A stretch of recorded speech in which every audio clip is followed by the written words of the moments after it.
I'm Faith McKinney with ICIndyMag.com, and we're here in beautiful downtown Indianapolis in front of the Madam C.J. Walker building for the Steward Associates finale with Jeff Johnson as the speaker tonight.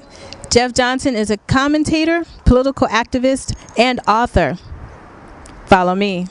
And I'm here with activist, author, and commentator for the Tom Joyner Morning Show, Jeff Johnson. How are you? Good. How are you? I'm wonderful. Now, you're here to talk about your book as well as other current events. Now, let's talk about your book first.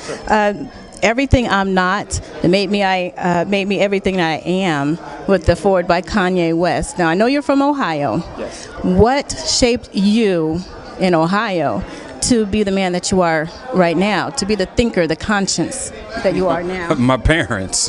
I mean, my family, how I was raised, the church that I was in. I mean, I had a supportive community of people around me that held me accountable, that beat me down when I needed to be beat, that encouraged me when I needed to be encouraged, that made me believe that what I had to say was important. And also stressed how much I needed to learn. And so I'm thankful for that. All right, so you said your parents stressed what was important. Now, in light of the Trayvon Martin case, and I know you're going to speak on that later on today, what should the conversation be now after the George Zimmerman arrest? And, you know, of course, we can't bring Trayvon Martin back. What should we be talking about? We should be talking about a case. I mean, there is a case that still has to take place. People who are concerned need to make sure that a prosecutor, a defense attorney, a jury, and a judge know that the entire world is watching. And with the entire world watching, hopefully they are diligent about how important this case is and the decision that they have to make. But beyond that, then people need to decide what they want to do. There are 31 states around this country that have stand your ground laws that are waiting to be challenged.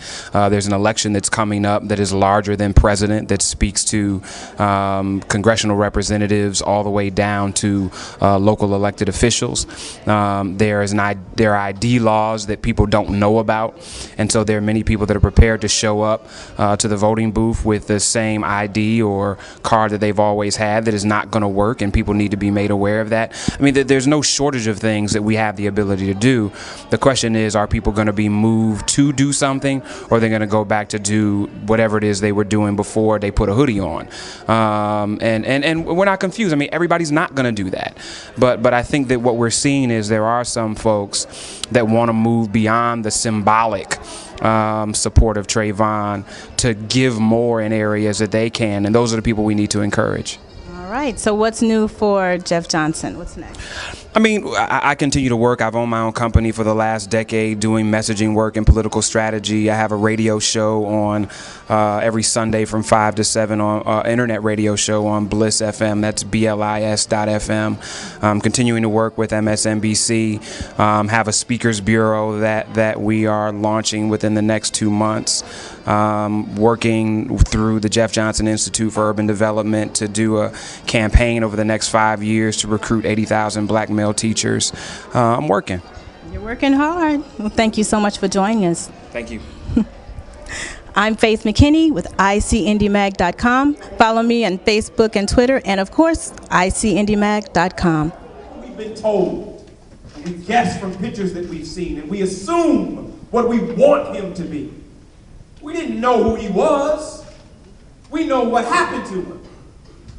And what happened to him was somebody judged him without knowing anything about him.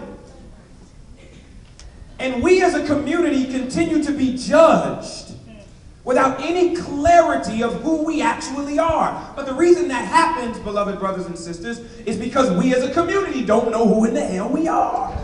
There are events after cotton candy, Cracker Jack events that very seldom have much substance, that speak about Black History Month as if they're sound bites, that even when you begin to talk about movement, only talk about movement struggle in a way that makes people feel comfortable. People don't talk about the fact that people didn't like King when he was living. Right? People in my grandparents' age and even my parents' age be lying. You ain't marched with King. You didn't go to the rally. Because people didn't love King then. And people were taking down license plates. And people were calling people's employers. And people were following people home. It wasn't easy to support King then. It wasn't easy to put on a King t-shirt. It wasn't easy to have a King mug. It wasn't easy to be engaged in movement struggle because there was a consequence. And we talk about the glory years of the movement, but we don't talk about the price that was paid for us to be able to have some of the things that we have, which is why our children, who we want to be engaged but have never taught them to be engaged because we never showed them what engagement looked like, don't want to be engaged. We, during Black History Month, don't even talk about people that make us feel uncomfortable, or the very realities of how Malcolm was killed and who he was killed by. We don't talk about the Nation of Islam in Christian circles.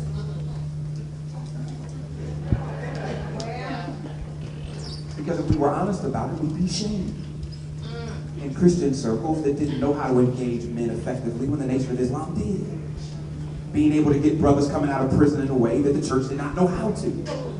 In many cases, in a way the church doesn't know how to now.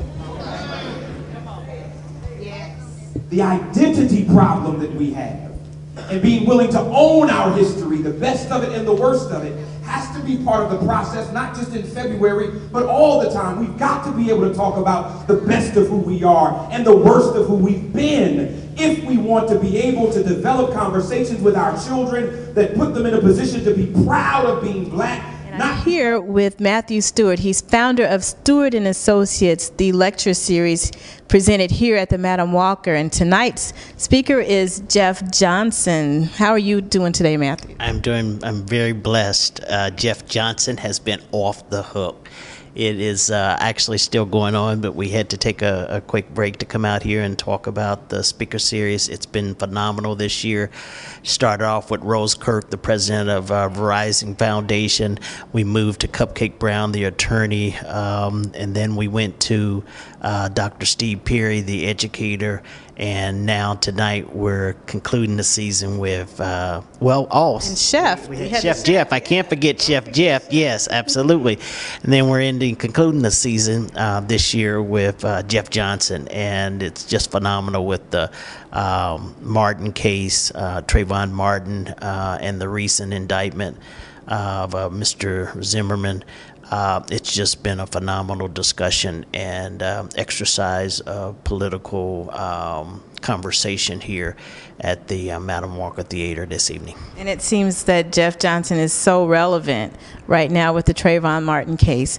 How do you do it? How do you find the people to come and be timely?